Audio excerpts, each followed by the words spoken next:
Hello everyone, welcome to Small Model Car.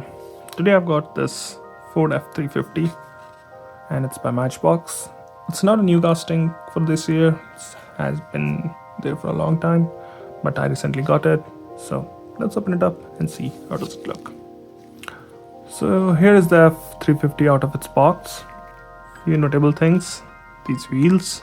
You might have seen on a lot of different hot Matchbox throughout the year.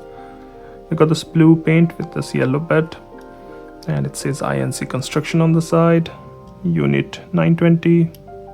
You do have detailed and handlebars and detailed side grille, I think, on the side. Looks like a step, so good details. You also got a toolbox. Now let's move to the front. Again, it misses out on a lot of details. Headlamps undetailed, there's no badging or anything, but you can see it's basically a work truck. If you want, you can add some details to it. Shouldn't be that hard. But plastic bumper, I would have loved if it was black rather than gray. Would have looked more close to the original. But again, Ford grille, and you got the mirrors on both the side. That's a good thing. Can't really see the interior because it's all tinted black, but on the roof you can also see marker lights. And yeah, it's all right. They're not like great details, but it has potential, I guess.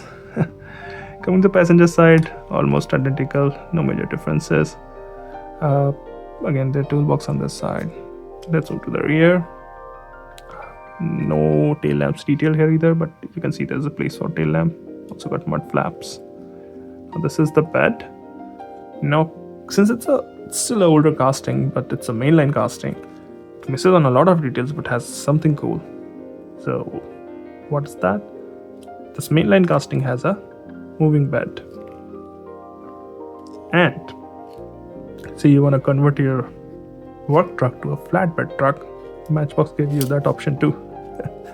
you can remove this. So the bed is removable. I like that detail.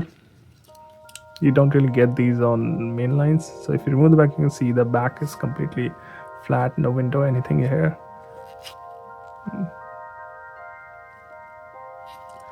And if you want to put it back, just push it, it goes back. So do I like this casting? Well, if it comes to detail, not really. But if it comes to this moving bed, color, and all the other stuff, yeah. So I'm gonna try to detail the headlamps and see if it works. I'm not great at that, but yeah, if you're someone who can do that, definitely go for this. Even if you are someone who like to make dioramas, go for this. It will actually make good addition to the work trucks from Matchbox. Well, those are my thoughts. Thank you for watching. Have a good day.